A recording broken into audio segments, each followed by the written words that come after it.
E aí, meus amigos, tudo bem com vocês? Vamos dar sequência aqui à nossa playlist. Nós ainda estamos tratando sobre citação.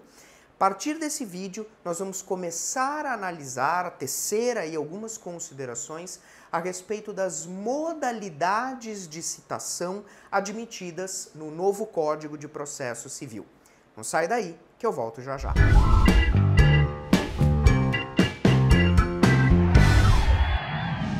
Muito bem, então, a partir desse vídeo, começamos a falar sobre as modalidades de citação.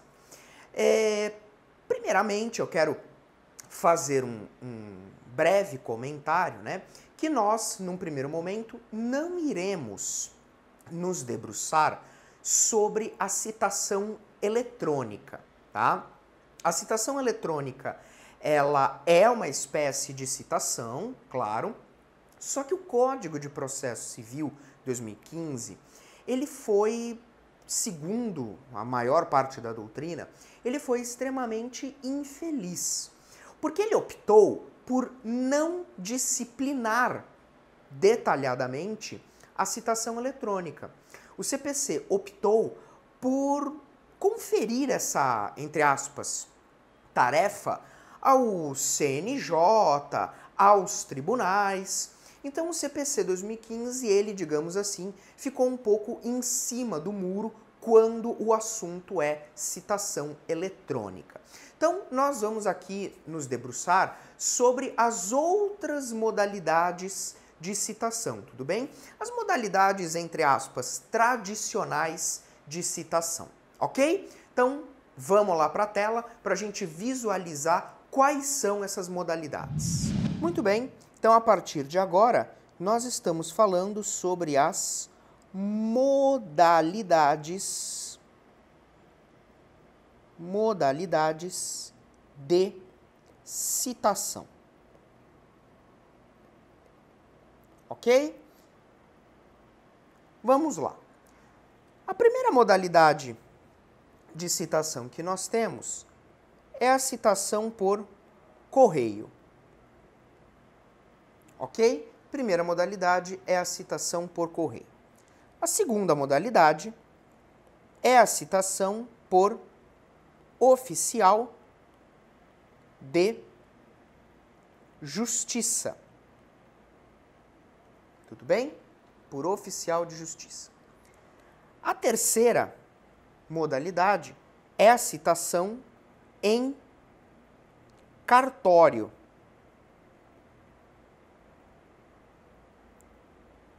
Citação em cartório. Que, na verdade, apenas um rápido comentário, a citação em cartório, ela já existia no CPC de 73, ok? Só que ela ainda não tinha sido sistematizada.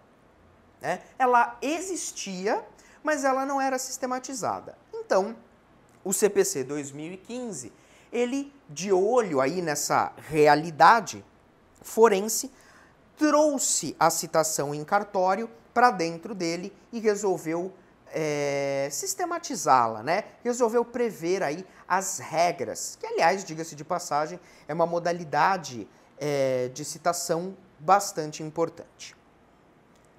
Quarta modalidade é a famosa citação por edital. Falamos famosa citação por edital, mas o que ela tem de famosa, ela tem de ineficiente. Infelizmente, pelo menos aqui no Brasil, é uma modalidade de citação totalmente ineficiente. Mas, enfim.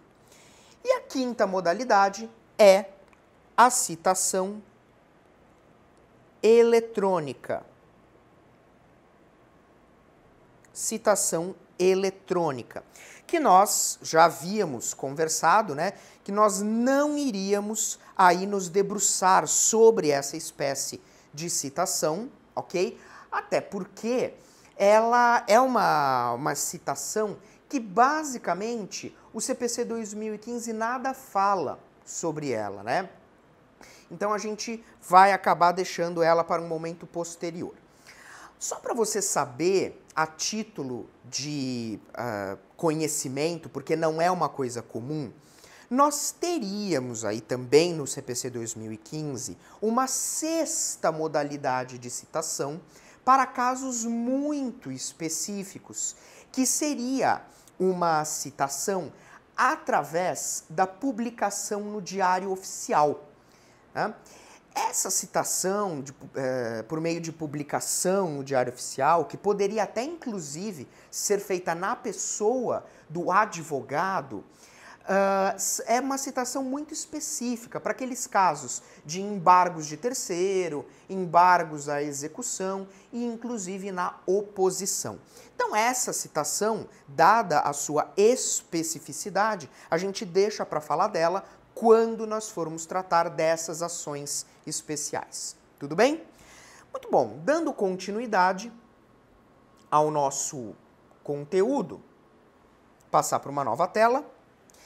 A citação, ela é dividida pela doutrina em duas grandes espécies, em dois grandes grupos. Então, espécies. E a primeira espécie é o que nós chamamos de citação pessoal. Citação pessoal. A citação pessoal é aquela citação, aquela categoria de citação em que existe a certeza de que a citação foi recebida pelo réu. Na citação pessoal, eu tenho certeza de que o réu foi citado e que, portanto, o réu tomou conhecimento, tomou ciência da existência do processo. Ok? Muito bem. Essa citação pessoal, né, quando é que ela vai acontecer? Ela pode acontecer pela via postal. Ela pode acontecer pela via postal, ela pode acontecer pelo oficial de justiça, ou aquela citação que eu disse para vocês em cartório, que o CPC 2015 ele resolveu aí sistematizar. Então, nesses casos aqui, eu tenho a certeza de que o réu, ele recebeu a citação, ok? Só que um outro grupo, uma outra espécie de citação também existe, que é a chamada citação ficta. E ela recebe esse nome de citação ficta porque na citação ficta não existe a certeza de que o réu tomou ciência da citação. Então, na citação ficta, o que acontece é que vai haver apenas uma presunção. Uma presunção de que o réu tomou ciência da citação e, portanto, está agora ciente da existência do processo contra ele. Então, na citação pessoal, existe certeza do recebimento. Na ficta, não há certeza, há apenas uma presunção. E as duas hipóteses de citação ficta, todo mundo conhece, é a citação por edital, tudo bem? Citação por edital, e a citação por hora certa. Citação por hora certa. Tudo bem? Que nós iremos aí, sem sombra de dúvida, estudar todas elas para que a gente possa conhecer as suas peculiaridades. Ok? Muito bem.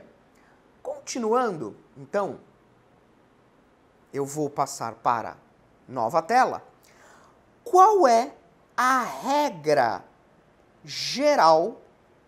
Qual é a regra geral quando o assunto é citação no novo CPC. Veja, aqui uma ressalva, tá? Preferencialmente, a gente consegue identificar isso através de uma leitura do CPC. O CPC 2015 gostaria que toda a citação fosse por meio eletrônico, tá? Então, o que acontece? Tirando a citação por meio eletrônico, tá? A regra geral é a citação por correio. É a citação por correio, tudo bem? Repito, exceção feita à citação eletrônica, tá? A ideia do CPC 2015 é que um dia, quando todos os processos forem eletrônicos, né, quando não mais existir processos físicos, neste momento futuro, a ideia é que toda citação se dê por meio eletrônico, tudo bem? O que acontece, né, é que a citação por meio eletrônico, aqui rápidas palavras sobre ela, para que ela exista, o citando, ele precisa estar devidamente cadastrado em um sistema, tudo bem? Então, existe aí toda uma sistemática por detrás que não há aí como ainda nós termos a citação eletrônica em 100% dos casos. Talvez num futuro, mas por enquanto não tem como as citações serem todas eletrônicas, tá? Então a regra geral é a citação por correio, ou como alguns preferem, citação postal, tudo bem? A citação postal, a citação por correio, ela pode ocorrer em qualquer comarca, tá? Comarca, no caso da Justiça Estadual, ou então subseção judiciária, se nós estivermos no âmbito da Justiça Federal. Tem aí essa diferença de nomenclatura, ok? E aí o que acontece? O Código de Processo Civil, ele dispensa a expedição de carta precatória no caso da citação postal. Então, como a citação postal pode ser realizada em qualquer comarca, em qualquer cidade, não há necessidade de se expedir uma carta precatória para o fim de citação. Entendeu? Então, o processo, ele corre, vamos imaginar, por Santos. O autor ajuizou a ação na comarca de Santos. Mas o réu, ele mora em Campinas, por exemplo. Tudo bem? O que acontece? Para o réu ser citado, não há necessidade do juiz expedir carta precatória para Campinas, para esse fim. Não, utiliza-se a citação postal. Então o réu, lá em Campinas, no endereço dele, vai receber a carta de citação. Ok? Agora, você deve tomar cuidado com as exceções. E o que cai na prova, o que cai no concurso público, todo mundo sabe, são as exceções. Porque o Código de Processo Civil, ele prevê algumas hipóteses, tá? O Código prevê algumas hipóteses em que a citação por correio não será admitida. Então, a primeira exceção que nós temos diz respeito às ações de Estado. Quando eu tiver uma ação de Estado, eu não posso ter citação pelo correio. Professor, beleza, né? Mas você poderia me explicar o que vem a ser uma ação de Estado? Olha, é simples.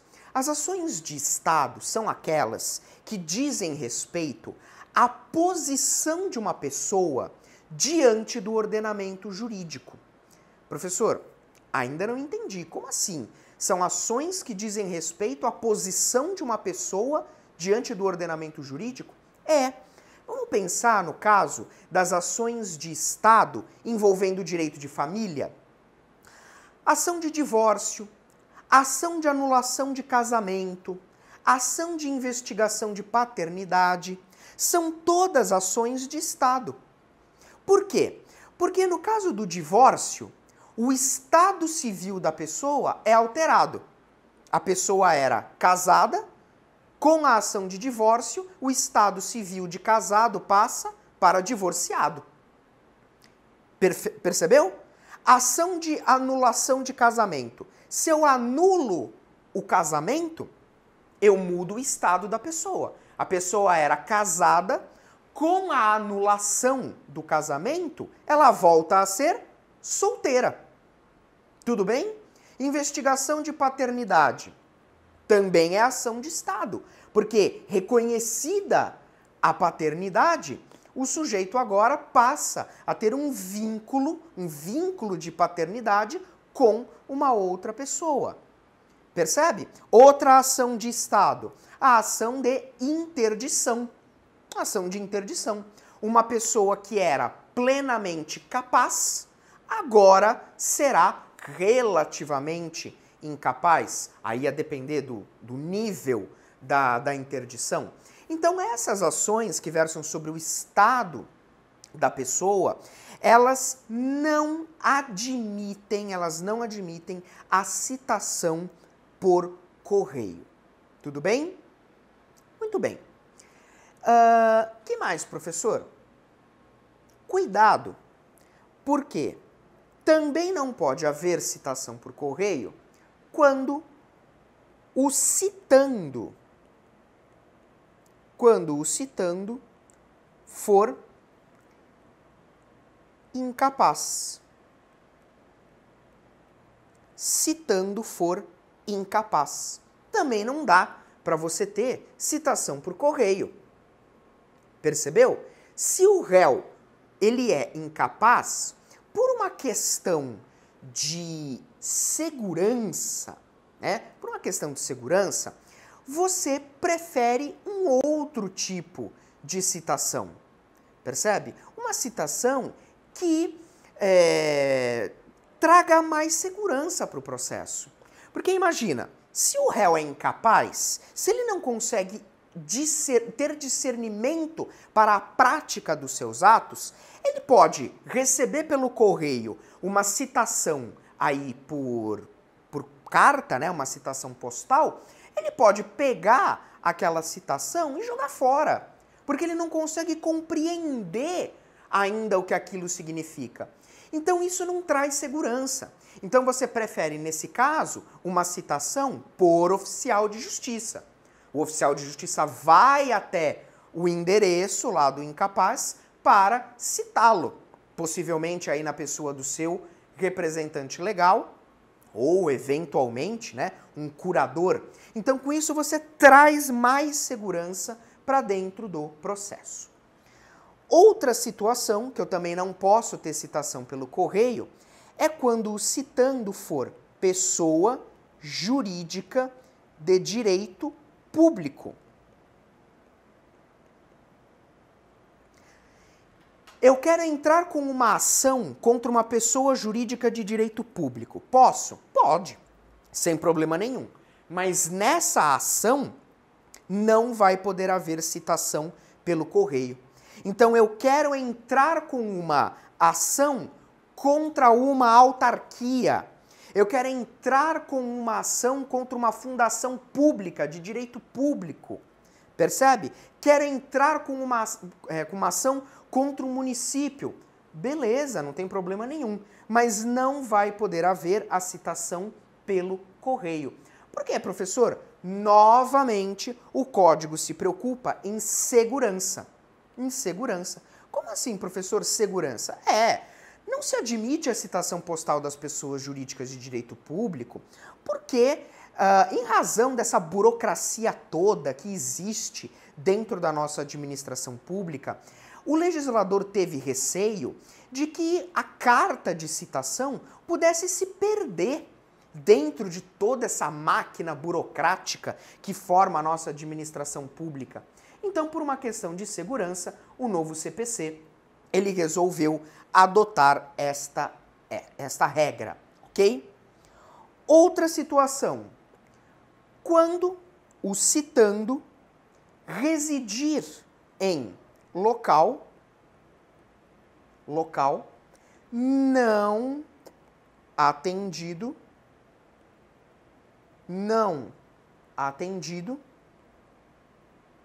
pelo serviço postal. Então, o citando, ele mora em algum lugar que os correios não chegam, que não é atendido pelo serviço postal, pelo serviço de correspondência. Tudo bem? E nós sabemos, né, que nesse Brasil de dimensões continentais que nós temos, isso é extremamente possível, né? E a gente não precisa nem ir muito longe. No próprio estado de São Paulo, nós temos locais assim, ok? E por fim, uma quinta exceção será quando o autor da ação,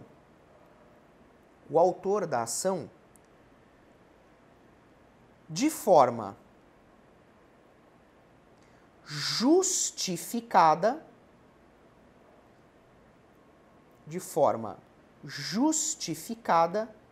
requerer outra espécie de citação. Outra espécie de citação. Então o código deixou aí essa abertura, tudo bem? Ele deixou essa abertura. Então vamos imaginar, eu sou o autor da ação e na minha petição inicial eu peço para o juiz assim, falou, juiz, olha, eu sei que normalmente, né, seguindo a regra geral do processo civil, a citação se dá por correio, né? Como isso aqui não é ação de Estado, não é ação contra incapaz, etc., então tem tudo para ser citação pelo correio. Mas eu gostaria, juiz, que você mandasse o réu ser citado, vamos imaginar, por oficial de justiça. Tudo bem? E aí eu justifico. Porque, vamos imaginar, o réu ele é totalmente descompromissado, porque o réu ele não dá atenção para o serviço postal, né? Então, o oficial de justiça, nesse caso, ele poderia trazer para o processo mais segurança, porque você teria que ter a assinatura do citando no mandado. Enfim, justifica que o código dá essa possibilidade, ok? Para a gente encerrar esse vídeo, né, esse primeiro vídeo sobre modalidades da citação, uma última dica. Professor, tudo bem, já vimos as exceções, né, naquelas situações em que a citação ela não pode se dar por correio. Mas e se eventualmente houver citação por correio em uma dessas hipóteses? Então, numa ação de divórcio, que é uma ação de Estado, né, houve citação por correio, comeram bola. E aí, é possível que esse ato ele seja convalidado? Resposta: sim, eu aplico o famoso princípio da instrumentalidade das formas. Se mesmo com a citação errada o réu comparecer dentro do processo, se não houver prejuízo, não há problema nenhum. Eu aproveito a citação. Veja, a citação foi praticada com um defeito, mas como o ato processual atingiu o seu objetivo, não há nenhum óbice para que eu o aproveite. Ok? Princípio da instrumentalidade das formas, nosso velho conhecido. Meus amigos, o vídeo já está longo, então vamos encerrar por aqui. No próximo vídeo, a gente dá continuidade às modalidades de citação. Forte abraço e bons estudos!